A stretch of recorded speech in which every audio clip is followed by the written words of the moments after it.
Hola, soy la Basmati de nuevo con vosotros hoy para hablaros de los Borgia, que en realidad en español es Borja. Lo que pasa es que lo italianizaron y lo convirtieron en Borgia.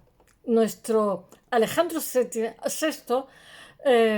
papa español, natural de Xàtiva, Prescarrers de Xàtiva, de Raymond, y que lo eligen en 1492. Y él, lo que pasa es que ya tenía una familia, siempre yo había oído que Alejandro VI él ha tenido, esta familia es notable. Yo no sé si había estado en Játiva, pero es precioso el palacio. Y en Gandía también, que estuve haciendo un máster de restauración, me tocó restaurar la pintura mural. Siempre esta familia, los Borgia, al final en vez de Borja se han quedado como en el nombre italiano. Hay un palacio en Roma, quien conozca Roma, que es una pasada, el Palacio Borgia. Bueno, yo es que estuve 3 años, 3 veces fui un mes cada año. Y al final ya me encontraba españoles que se habían perdido y les guiaba por donde tenían que ir, porque de recorrerme la pie, mis niños también. Bueno, los Borgia. ¿Qué puedo deciros? Porque siempre estaba convencida de que habían tenido 7 hijos. No lo sé. Sé que con la primera mujer tiene 2 y con la segunda tiene 3. Mirad, ha salido novela histórica porque tienen como una leyenda negra encima. Los pobres Borgia, bueno, pobres tampoco, pero no son diferentes a la familia, los Orsini, o yo qué sé, los Sforza, o las familias que había en aquella época poderosísimas. Estamos ya en el Renacimiento. Eran igual de corruptos, igual de malvados, envenenaban, mataban y toda la vida y por haber. Pero no eran tan. Eran muy familiares, se querían entre ellos y se protegían entre ellos. Pero tenían la manilla larga porque eran ambiciosos. Eso sí, pero era la época también.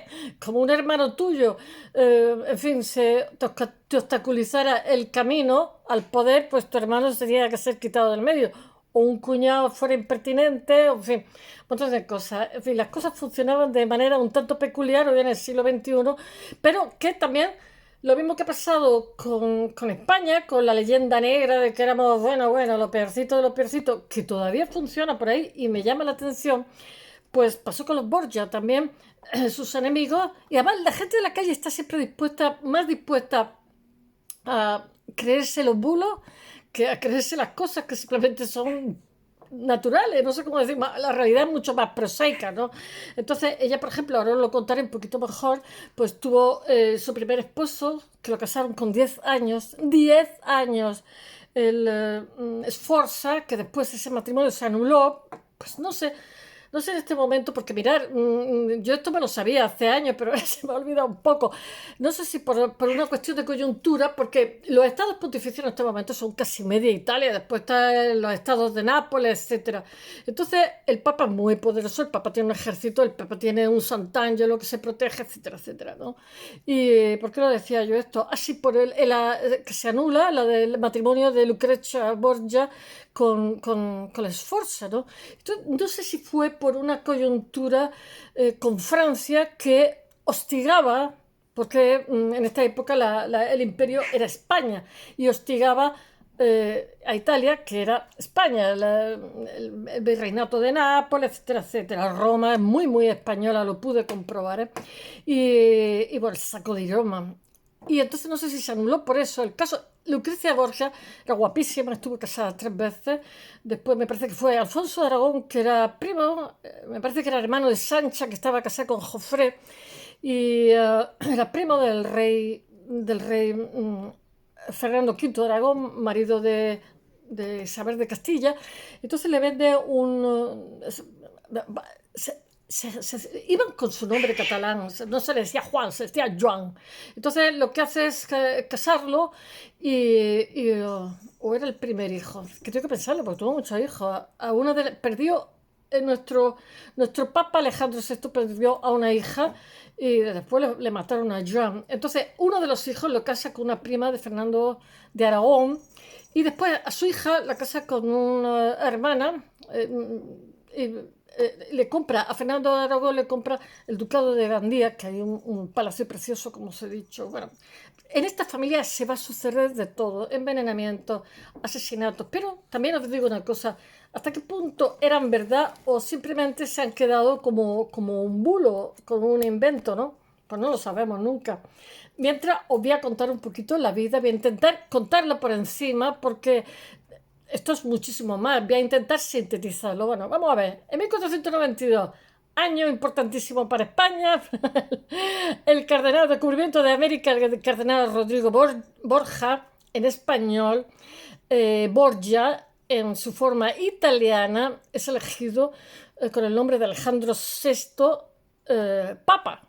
A partir de entonces, este señor tenía 2 hijos, ahora tiene 60 años, se va a unir a otra mujer y va a tener 3 hijos más, que van a ser famosísimos, van a ser figuras, van a ser César, que ayer os conté, Isabel de Portugal. Bueno, pues César, como Felipe II no puede ir con su madre porque tiene 10 11 años y está entristecido que su madre haya muerto, entonces es César el que va a Granada a enterrarla, ¿vale? Y quiero deciros que eran hijos del Papa y eran poderosísimos en los matrimonios, etcétera. Pero claro, cuando su padre cae, pues también dejan de ser poderosos. Eh, César, no sé si lo habían puesto para cardenal y después dejó de ser cardenal. No me acuerdo. Porque esta familia hizo muchas cosas en poco tiempo y el poder es así. Bueno, en 1493 está matrimonio de Lucrecia con Giovanni Sforza, que es una de las familias, los Sforza, condottiero, una de las familias prominentes de Italia. Entonces son república y hasta realmente hasta el siglo XIX, como le pasa a Alemania, con el nacimiento del nacionalismo no se van a unir. Somos un pueblo, somos una nación. Y después deviene el fascismo y nazismo. Una risa. Cuando la gente se toma a broma lo del nacionalismo, para tomárselo en serio. Bueno, Joan, con 17 años, duque de Gandía, con María Enríquez, valenciano, parlaba en catalán. Y bueno, después tienes que Jofré. Jofré es el menos conocido. La mujer me parece que es Sancha. Y le reprocha al suegro, porque él dice que es Jofré, porque a todo esto, la mujer que tenía nuestro papa, la tenía casada con otro para disimular. Pero tú dices él que Jofré no tiene claro que sea su hijo, porque es así como un poco apocado, un poco pavo. Bueno, en 1494 está el casamiento de Jofré, que lo casa con 13 años. Claro, los casa después de ser papa, con lo cual los bien casa, que lo casa con Sancha de Aragón. César, que tiene 19 años, es nombrado cardenal con 19. Él quería que fuera otro papa, porque nuestro Alejandro VI es, es sobrino de Calixto II, que ha sido papa 40 años antes. O sea, una familia que en 40 años ha dado 2 papas. O sea, mirad lo inteligentes que eran y cómo sabían moverse por el poder. Unos monsters. Bueno, en 1497 tenían unos enemigos también. Cuando tienen mucho poder, tienen muchos enemigos. Por eso yo la gente que conozco aquí en Almería que tiene poder va en coche viejo y cosas así para disimular, porque es muy peligroso. O sea, cuando vaya un cochazo, pensad que es un narcotraficante o alguien que ha sido pobre, según Freud, porque los que tienen dinero van, aunque tengan cochazo, lo tienen guardado, van con cochecitos para que no se note, no sea que les cueste un disgusto. Bueno, ¿qué cosas cuento? En 1497 ya tengo los gatos aquí. A ver, ya empezamos a tirar cosas. Los Orsini derrotan a Joan, que es capitán. Joan era guapísimo, le pasaba lo mismo que a Lucrecia. Al padre se le caía la baba con estos dos. Que es capitán general de la iglesia. Ya os he dicho que los estados pontificios eran gigantescos, que es posteriormente asesinado. Francia, España tenía el milanesado, pero Francia está continuamente hostigando. Francisco I. Bueno, se anula el matrimonio de Lucrecia, porque los matrimonios también con 10 años la habían casado. Eran alianzas que se hacían, ya habéis visto los matrimonios de los hijos de los reyes católicos con los otros estados, con lo cual tenían un vínculo de consanguinidad con tus enemigos. Bueno, en 1498-1499 Lucrecia se vuelve a unir con Alfonso de Aragón y César, que me parece que era primo también de Fernando V de Aragón, el marido de Isabel la Católica. Tengo que pensarlo, ¿eh? Porque aquí los parentescos, dentro de lo que es la historia, no hay nada casual. O sea, esto de casarse con pobres, los pobres podían ser amantes, pero poco más. Bueno, César, su hijo César, lo que hace es que renuncia no quiere ser cardenal y se casa. Porque el padre lo quería llevar, le quería dar la instrucción. El padre tenía una estancia secreta dentro de lo que era el Vaticano. Y entonces ahí tenía su vida con su hijo, su familia, etcétera, ¿no? Entonces lo que quiere es que tenía sus audiencias cara al público. Hoy se sigue haciendo igual. Me refiero que tiene su apartamento y después tiene, digamos, lo público, que es las audiencias, etcétera, y las decisiones que tiene que tomar, ¿no? Entonces, su hijo César, que le había metido muy jovencito a cardenal porque quería que llegara papa, le dijo que no soportaba eso y que se casaba con Carlota de Albert, o Albrecht, no, Albrecht. En 1502, la boda de Lucrecia con Alfonso del Este. Bueno, todo esto el marido se lo han cargado, ¿eh? Lo han matado. Y, y eso sí que se sabe. Deja Roma. Y porque Lucrecia decía de su padre, y lo adoraba, ¿eh? Y se adoraba mutuamente, que tiene talento para amar, pero tiene también mucho talento para herir. Lucrecia ya es una mujer.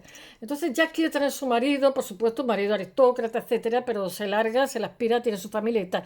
Ella ha tenido, entre tanto, un hijo natural de una historia de amor. Bueno, era muy guapa, rubia, con los ojos claros, muy alta, muy delgadita. En 1503 muere el Papa y entonces empieza el declive de César. Aquí todos los matan, los asesinan. Bueno, los adversarios del Papa Alejandro VI presentan al pontífice y a sus hijos como personajes depravados. No era así, es que lo que pasa es que acumula mucho poder. Este hombre era muy inteligente, Alejandro VI, y acumula mucho poder y eso crea una envidia horrorosa. Pero los miembros de la familia Borgia que ocupan el Vaticano realmente no actúan de manera diferente como lo actúa cualquier familia poderosa de la época, o sea, en absoluto, como lo hicieron otras grandes familias del momento. En agosto de 1492, el cardenal valenciano Rodrigo Borgia, que es coronado papa como Alejandro VI. A los 60 años todavía un hombre de buen ver y se va a unir a una mujer de figura imponente, alta, fuerte, tiene un trato exquisito, muy inteligente, muy manipulador y afable. Es decano del colegio cardenalicio y vicecanciller. Él llegó allí, el Tito lo enchufó, el Tito Papa enchufó al sobrino y tenían ellos talento. Y bueno, realmente vicecanciller de la Iglesia durante 5 pontificados, ningún prelado le aventaja de autoridad en conocimiento. Era muy trabajador y tenía mucho talento y experiencia. Tampoco ignora los asuntos mundanos, pues ya era padre de un varón y 2 niñas. Cuando conoce a la que será su amante durante 15 años, 3 lustros, que es Vanosa Catanei. La Vanosa Catanei la casa, entre ocasiones se le mueren los maridos con esta que es guapa, muy guapa y de muchísimo sentido práctico, engendra a César, Jean, Lucrecia y Joffre, estrella de la leyenda negra de lo que son los Borgia. Pese a su incuestionable origen propagandístico, sigue alimentando la memoria de los Borgia. Rodrigo es un padre cariñosísimo y muy atento. En los planes para sus hijos se une el afecto, el cálculo, la convicción, pero también la ambición. Y los hijos no parpadean cuando el padre, ya, en catalán, al pare, cuando el padre decide seguir una línea o seguir otra. Es la convicción común de la época, la sensibilidad de la época de que para afrontar los azares de la existencia se necesita una familia fuerte en que puedes confiar. No van. Ya, tengo aquí un gato que me está tirando todo. Mira, me está tirando un palo la gatilla. Una familia fuerte y unida. Voy a acariciarla a ver si deja de tirar cosas. En la que cada miembro contribuye a sustentar a los demás, al resto. Y juntos lo que hacen es unir el poder, acrecentarlo, la influencia y las riquezas del linaje. Actúan como una piña, ¿eh? En 1485, pero son de armas tomadas, de ambiciosos, son capaces de llevarse por delante a quien sea, pero era la época, ¿eh? En 1485 compra al rey Fernando el Católico el ducado de Gandía para uno de sus hijos, para el primogénito, que es Pere Lluís. Y además le promete matrimonio con, pues era Pere Lluís, no era Joan. Pues esto también se lo carga, no os preocupéis. Con doña María Enríquez, que era prima de Fernando el Católico. Doña María Enríquez y Luna, que era prima hermana del soberano. De este modo, lo que pasa es que crea vínculos con el poder. Crea en el reino de Valencia, donde se halla su Xàtiva natal, donde ha nacido, un sólido patrimonio sobre el cual asentar el poder secular de los Borgia, que lo tienen. 3 años después, a la muerte del primogénito, Pere Joan, convierte al duque de Gandía a su medio hermano Jean, que también asume a su otro hijo de la otra mujer, que también asume el compromiso matrimonial del difunto. Para entonces, el cardenal ya ha perdido a una hija mayor de la anterior unión y la otra está casada con un noble romano. Así que toda su expectativa y amor paterno se concentran en los 4 vástagos habidos con Vanozza. Estos han vivido su primera infancia con su madre. Esta historia se acaba con Vanozza cuando con su último hijo, cuando tiene a Jofré. Jofré va a ser defendido por su esposa, va a ser casado también con otra noble, etcétera, etcétera. Pero él decía que no era hija suya porque era como muy apocado, muy apagado. Pues los otros eran tremendos. Bueno, estos niños han vivido con su madre en una casa situada junto al Palacio Borgia, el más bello y suntuoso de toda Roma, y aunque disimulada por los sucesivos matrimonios de Vanozza, que se va quedando viuda, la relación familiar Borgia-Tanei es muy estrecha, es muy afectuosa. Cuando nace Jofré, el último de sus hijos, ¿por qué se vienen aquí todos? Aquel romance con el papá ya terminado, pero termina muy bien porque adoran a los niños y concluyen como muy amistosamente, seguramente con dinero, todo es maravilla. Bueno, qué mala soy. Rodrigo siempre le consulta los asuntos delicados a ella, que es la madre, y a sus hijos. Fuera ya el hogar materno, siguen frecuentando a su madre. Ellos tienen un vínculo muy grande. Menos Lucrecia, que es más distante. Lucrecia era muy inteligente, además de guapa. Todo cambia cuando Rodrigo se convierte en Alejandro VI, porque entonces, digamos, las ambiciones se multiplican. Al pontífice le es imposible disimular el orgullo por aquellos vástagos en la flor de la vida. Los quiere, les encanta su juventud, su gracia, su belleza, su ingenio, las buenas maneras, la alegría, quiere tenerlos cerca y disfrutar de lo que es su compañía. Es que da gusto cuando los hijos son mayores. Has tenido que pasar una adolescencia. Bueno, a Lucrecia le da el Palacio de Santa María en Pórtico, que está tirándolo todo, desgraciada. Y tengo que seguir sonriendo, porque tengo ganas de estrangular una gatita que tengo aquí, que está haciendo maldades. Anejo a la Basílica de San Pedro para que se instale en él. Y a los demás los aloja en su propio Palacio Apostólico, que es la residencia de los papas, que tiene, como os he dicho antes, una zona que es privada. O en sus proximidades. Desde entonces, las llamadas estancias secretas de los apartamentos Borgia destinados al uso privado del pontífice se convierten en el lugar de encuentro familiar. Allí se celebran entre cientos de invitados, hacen como fiestas de carnaval donde la gente se disfraza de animales, el primer matrimonio de Lucrecia con los Sforza y después más discretamente fiestas de su segunda boda en los salones al cual matan, con los salones, yo no sé, yo no me hubiera casado antes con una persona que se supone que se ha cargado al marido, con los salones decorados, Alfonso por favor, de Aragón, con los salones decorados con ocasión de una fuente. Estoy desconcentrada porque me están todo el rato haciendo maldades. Bueno, tienen bosquecillos, tienen paisajes, tienen animales, salen entre las frondas, fiestas de carnaval, estamos en 1400 y pico, y danzan con los invitados. Mirad, aunque estemos en 1400 y pico, todo el aluvión que heredamos de cultural de Grecia y Roma está ahí, lo sigue estando todavía en el siglo XXI, en las fiestas de carnaval, en las carnestolendas. Bueno, allí un día se les cae el techo, el techo a Alejandro VI, de una sala se desploma sobre el trono de Alejandro VI, pero tiene como un baldaquino que lo protege y no muere de milagro. Mientras espera la llegada de sus hijos, y la resistencia del baldaquín lo que hace es que cubre el sitial y le salva la vida. Y bueno, en otra cámara cerca muere asesinado Alfonso de Aragón, que no sabemos si se lo carga Lucrecia o se lo carga el hermano, el segundo marido de Lucrecia.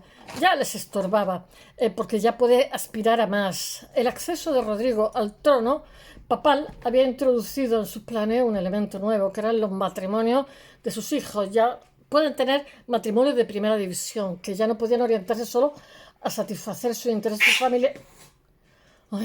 familiares como hasta entonces, sino que debían contemplar también la salvaguarda de los estados pontificios. Pues claro, es que, vamos a ver, los estados pontificios era como un reinado, de los monjes, yo que sé, eran soldados, etcétera, etcétera, de la iglesia en suelo itálico, que estaban amenazados tanto por la intervención de Francia como la de la monarquía española, de los reyes católicos, que eran en aquella época poderosísimos. Así, entre 1493 y 1494, el Papa sella tres importantes alianzas mediante otros tantos matrimonios.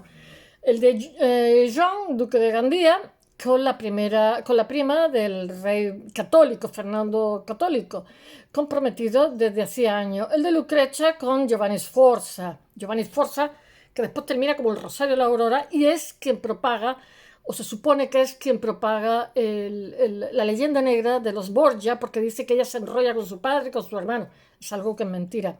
El Sforza es pariente del todopoderoso duque de Milán y el de Joffre con Sancha, todo esto que se mueve así son mis gatos saltando, hija natural del rey Alfonso II de Nápoles, pariente a su vez de Fernando el Católico.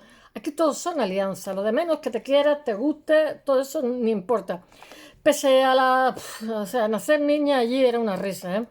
Pese a la rotunda oposición del Papa, el rey francés invade Italia en 1494 con la ayuda del duque de Milán, lo que al cabo de 3 años tiene como consecuencia la anulación del matrimonio de Lucrecia con el Sforza, que os he dicho que es el que crea la leyenda negra de los Borgia, y su posterior casamiento con Alfonso de Aragón, que más tarde lo asesina, hermano de Sancha, reforzando la alianza napolitana del Papa. Lo que pasa es que Sancha se enrolla con su otro hermano, con sus cuñados, que son Joan y César.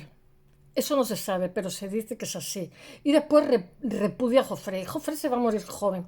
Pero en aquella etapa turbulenta e inestable, hay nuevos avatares políticos que inducen a César a abandonar la carrera eclesiástica y de acuerdo con su padre se casa con una hermana del rey de Navarra que es pariente del monarca francés. Bueno, esta nueva alianza tiene alianza con todo el mundo, con Fernando el Católico, con el rey francés, con el... Esta nueva alianza choca contra los intereses de Nápoles y de sus parientes los reyes católicos, porque claro, se está aliando con el enemigo que es Francisco I, creando graves tensiones en el seno de la propia familia Borgia entre Lucrecia, que estaba, y su hermano César, porque claro, Lucrecia... Ay, madre mía, ya me y su hermano César. Bueno, el tercer matrimonio de Lucrecia con el futuro duque de Ferrara escapa a ese círculo de tensión entre Francia y Aragón y Nápoles, satisface los intereses de todo, del Papa, de César y de la propia hija del pontífice que por primera vez se casa con quien le da la gana, aunque sea alguien poderoso. Los hijos, de hecho, ya se desvincula, aunque ella adora a su hermano y su familia, se desvincula de su familia porque allí hay unos pollos que son difíciles de aguantar. La familia es que está acumulando muchísimo poder y eso también le hace que tenga muchísimos enemigos.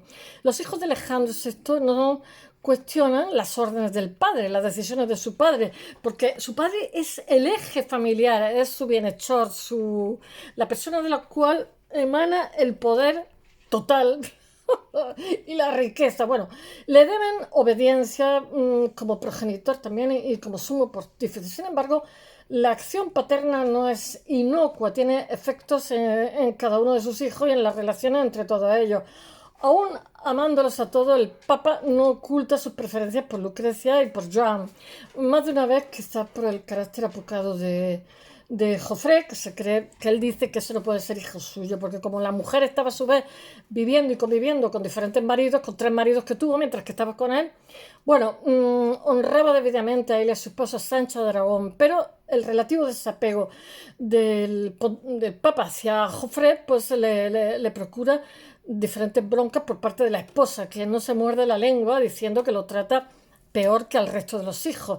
Este procura no hacer ruido y acota con docilidad las decisiones paternas. Pero ya sabéis cada niño tiene su carácter y nos podemos parecer hasta 50 ancestros nuestros, o sea, vete a saber, no tenía por qué ser el hijo natural. A Joan, en cambio, el Papa lo adora. El Joan es guapísimo como Lucrecia. A petición de los Reyes Católicos lo envían a España a recibir su investidura como duque de Gandía y celebra el matrimonio pactado con la prima del rey Fernando. El pontífice le prepara un futuro todavía más espléndido, aún en suelo italiano. Tiene 21 años y lo asesinan en cuanto llegan a Italia, lo cosen a puñaladas y lo tiran al Tíber. Y además lo tiran con una billetera llena de dinero, no era para robar. Vete a saber quién lo mata. Tenía ya muchísimo poder Joan.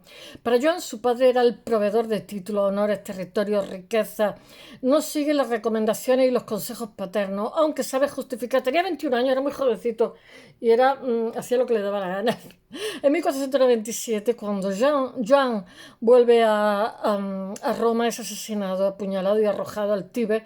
La desolación de su padre es absoluta. Él lloró al hijo, bueno, es brutal. Declaró ante la curia sin poder contener las lágrimas. Dijo, tengo que leerlo, a 7 papados renunciaría si los tuviese, si con ello pudiera devolverle la vida al duque. De ingenio notable, maneras exquisitas, carácter alegre, sereno. Dijo otro clérigo, que era por lo visto muy guapo. El otro hijo del Papa, el cardenal César Borgia, es desde el principio un firme puntal de Alejandro VII en la curia y en los asuntos de Estado.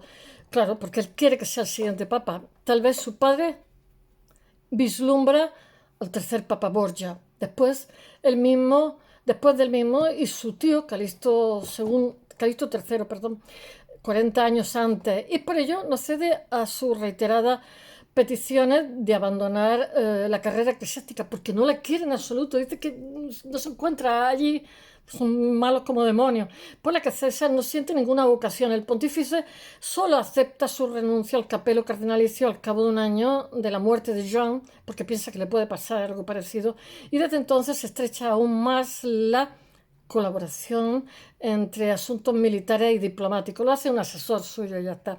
César reconoce en su padre a un grandísimo maestro. César va a estar muy presente en España en el arte de la política y la alianza que están continuamente cambiando, que caracterizan la época. Ambos comparten objetivos. Si bien César es consciente de que a César lo van a matar más adelante, de que poder y salud, el tiempo del pontífice es limitado, y que su propio poder todavía depende de él. Por ello, a veces no duda en anticiparse y mediante hechos consumados forzado a acelerar los planes, porque sabe que el padre es mayor. O sea, el padre se une a la madre cuando tiene 20, a lo mejor cuando este tiene 20 tiene 80. Y así lo hace en 1495 cuando viaja como rehén del rey de Francia, cuyo ejército iba a la conquista de Nápoles, se fuga del campamento de los franceses a despecho del acuerdo entre el monarca y el papa. La preferida del pontífice es Lucrecia, que es guapa y muy inteligente, que tiene, por su carácter que tiene dulce, es también manipuladora y su exquisita educación. El padre le había dado una educación intelectual también a la hija. Entre padre e hija fluye muchísimo cariño. El primer marido es Giovanni Sforza, con el cual acaba el Rosario de la Aurora. Le habían casado con 10 años, con 10, pariente del duque de Milán. Esa unión fallida, en lo personal, en lo político, acaba en anulación y tiene un epílogo fatal, que es que el exmarido la difama insinuando la existencia de una relación incestuosa con su padre y después dice que también se enrolla con sus hermanos. Eso es mentira. Y sobre los Borgia cae una grandísima mancha porque la gente se lo cree. Infamante, 1000 veces desmentida, que todavía perdura estos días, pese al cariño que tiene grande Lucrecia. No tarda mucho en descubrir que su padre también tiene tanta capacidad de amar como de herir. Y entonces, cuando elige el tercer marido, lo elige ella, intenta ser feliz con él y se aparta de lo que es el grupo familiar, aunque sigue manteniendo unos lazos fuertes. Porque no quiere que los suyos interfieran en su vida. Así pues, tras el asesinato de su segundo marido, Alfonso de Aragón, que me parece que se lo carga a César, es que eso no está claro. Es que mirar, hace 500 y pico años, no creáis que es fácil, y además todo ahí era misterioso. Opta por un tercer matrimonio con Alfonso del Este, que eran muy poderosos también, la familia del Este, herederos de los ducados de Ferrara, Módena y Reggio Calabria, que la llevan a vivir lejos de lo que es sus parientes de Roma, consciente de sus razones para alejarse, y siendo esta unión conveniente, para su familia. Su padre acepta esta unión y la separación con tal de verla feliz. Es que ha tenido 3 matrimonios, más un hijo natural que tiene por ahí una historia con alguien. Pues según el secretario, el duque de Ferrara, su santidad, la ama más que ninguna otra persona de su sangre. Se casa por amor, ¿eh? Allí donde se reúnen los Borgia, como tenéis, abundan la risa, la galantería, el ingenio. Como familia se llevaban muy bien. Lo que pasa es que también llega un momento en que los hijos tienen que romper el vínculo con los padres, saludable para los padres y saludable para los hijos. Bueno, pero no todos son mieles. La relación entre los hermanos, Lucrecia es un eslabón entre ellos. Joffre se siente bien a su sombra. Ella lo protege a Joffre. El padre lo trata regular, van juntos a todas partes. Joffre muere pronto, ¿eh? Y se estrechan más los lazos cuando Lucrecia se casa con Alfonso Aragón, el hermano de su cuñada Sancha. Sancha se larga, deja a Joffre y al otro lo asesina. Ni el fracaso del matrimonio de Sancha y Joffre ni la muerte de Alfonso rompen la amistad entre cuñadas. Y es Joffre quien protege al pequeño Rodrigo de Aragón y Borgia, de 2 añitos de edad, hijo de Lucrecia y de su difunto esposo durante los actos violentos desatados en Roma tras la muerte del Papa. Pero que más afinidades tiene Lucrecia es con Joan, quien recién casado le escribe desde España sobre su ardiente deseo de regresar a Roma y de estar con ellos. El engrandecimiento, el título, son preciosos los dos palacios que conozco en Gandía y en Játiva. El engrandecimiento, el título, el territorio, la importancia de Joan, siendo acorde con la estrategia política y familiar de Alejandro VI, contrasta mucho con la mayor brillantez y agudeza de César, que está forzado a seguir una carrera eclesiástica como el padre, algo que odia. Quizás se considera mucho más capacitado que su hermano para ser un gran príncipe, y esa percepción se efectúa cuando Joan demuestra poca destreza en el campo de batalla, pero la importancia política, económica y eclesiástica de César es enorme y probablemente sobrepasa la del duque de Gandía. De hecho, como cardenal, legado del Papa, hubiera podido llegar a Papa, ¿eh? César se dispone a coronar al nuevo rey de Nápoles, Federico II. Un nivel de autoridad difícil de ser. O sea, eran tremendos, eran como gatos, trepaban como gatos en el poder. Según la mala lengua, César y Joan se disputaban los favores de su cuñada Sancha, nunca se sabrá. Pudo ser así o no, no lo sabremos. Joan tenía fama de mujeriego, pero esa historia pudo ser una invención de la leyenda negra, de todos sus detractores, porque todos tenían muchísimo poder, como lo fueron las acusaciones tardías de que César fuese asesino. Tales habladurías, en realidad, lo que ocultan son motivos políticos del crimen. En el enorme poderío que Joan alcanza hace que tenga muchísimos enemigos y tiene 21 años. Él tiene un grandísimo poder en Roma. Su muerte supone un grandísimo golpe para los Borgia en Italia, porque los descabezan, y en el reino de Valencia su heredero aún no cuenta 3 añitos. Y eso lo que evidencia es la vulnerabilidad del Papa también. La relación de César y Lucrecia se mueve entre el afecto y la rivalidad, el devenir de las alianzas políticas a través del matrimonio. El segundo de ellas es con un sobrino del rey de Nápoles y el del César es con una prima del rey de Francia. Aquí no movían fichas si no era con alguien de importancia. Los sitúa en campos rivales a los dos hermanos. Ambos monarcas están a punto de entrar en guerra y el Papa mantiene su alianza con Nápoles. La hostilidad entre Alfonso de Aragón y su cuñado César cuando se encuentran en el Vaticano es palpable. En verano de 1500, mientras que convalece de un grave ataque perpetrado por desconocidos, Alfonso es asesinado en el lecho por un sicario de su cuñado César. Este alega que previamente su difunto cuñado lo ha atacado disparándole un dardo de ballesta, que no es cierto, mientras se lo quieren quitar del medio, mientras que se lo quitaron, mientras que pasea por el jardín al pie de la habitación donde Alfonso convalece. O sea, un enfermo le va... Bueno, es un suceso muy, muy oscuro, como todas las cosas que pasan allí. Y es imposible de esclarecer porque estamos a casi 600 años. Poco después Alejandro VI apoya a los franceses. A Lucrecia le es difícil perdonar y sin embargo, pues claro, cada uno está casado con alguien importante en el poder de cada época y si estaba con uno estaba en contra de otro. Sin embargo, cuando César cae en picado tras la muerte del Papa, Lucrecia lo protege con armas y dinero. Siendo duquesa de Ferrara, intercede por su libertad ante Fernando el Católico, que lo tiene prisionero.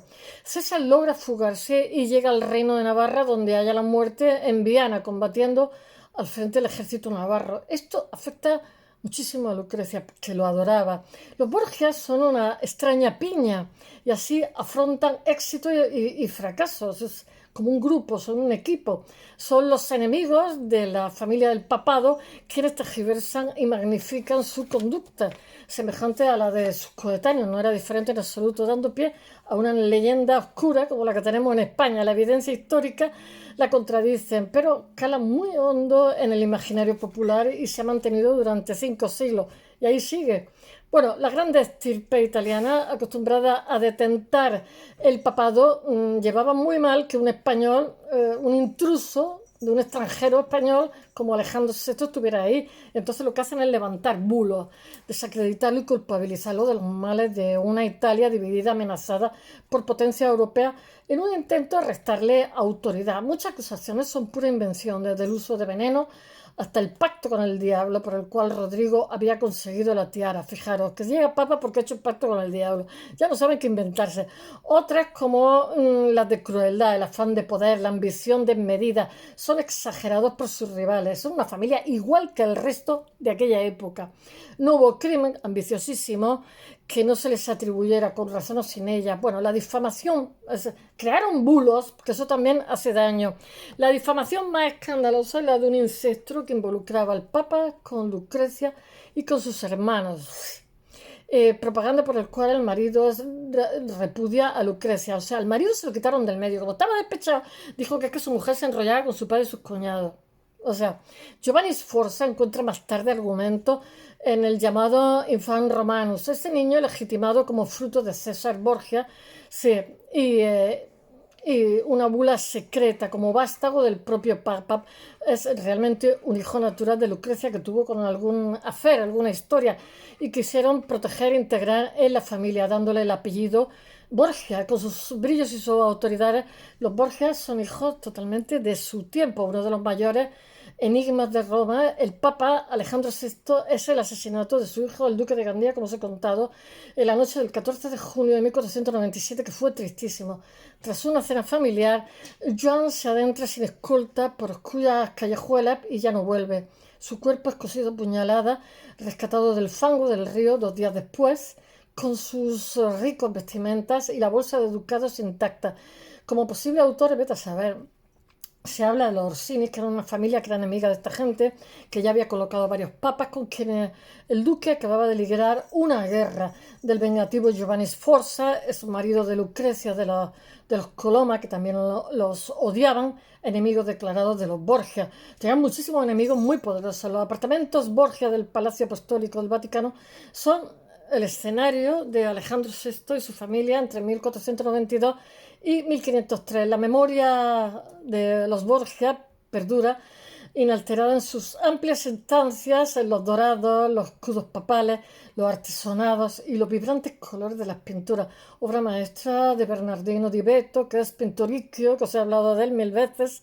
En una de sus estancias, la sala de los misterios, el pontífice se arrodilla devotamente a los pies de Cristo. Yo no veo un valenciano así morenillo. Uy, que me mandan cosas. En la sala de los santos, algunos personajes del fresco que están en la disputa de Santa Catalina se pueden inspirarse en los hijos de Alejandro VI. Los rasgos de Lucrecia, César y Joan le dan rostro y carnalidad respectivamente a Santa Catalina, al emperador, al noble montando a caballo, sí, vestido al estilo oriental. Hay muchísima influencia de Italia en este momento oriental. Durante su papado, Alejandro VI encarga al arquitecto Antonio Sangalo reforzar el castel de Sant'Angelo, que después se ha vuelto a modificar. Sant'Angelo puede subir a caballo, que lo haya visto lo sabe. Más moderna, apta para resistir los ataques de artillería, convirtiéndola donde se refugiaba el Papa ante la adversidad, convirtiendo en una fortaleza a la que además una torre dota de almacenes depósitos para soportar un asedio largo. Los sucesores del Papa Borgia eliminan del castillo sus estancias privadas pero no las cárceles, las mazmorras, donde van a tener presos ilustres. Con motivo del año santo 1500 se erige en Roma iglesia espléndida porque está confluyendo el dinero que mandan las naciones al centro de la cristiandad. hasta que llega Lutero. Y el propio pontífice realiza importantes obras urbanísticas, embellece Roma. La vía Alejandrina une el castillo a la Basílica de San Pietro, facilitando que las fiestas populares lleguen hasta el Vaticano. Y agiliza el tránsito de los peregrinos, porque lo mismo que los musulmanes tienen que ir una vez en su vida al Qurs, a la Meca, los cristianos tenían que ir una vez en su vida a Roma. Lo que pasa es que había gente sin recursos y entonces lo que hacen es que en las catedrales les ponen como un laberinto y entonces hace como si se fuera ya han cumplido. Pero, no, pero muchos van a Roma. Los peregrinos proceden del norte urbanizado de la vía Lungara entre el Trastevere y la tumba del apóstol. Bueno, espero que os haya gustado y hasta mañana.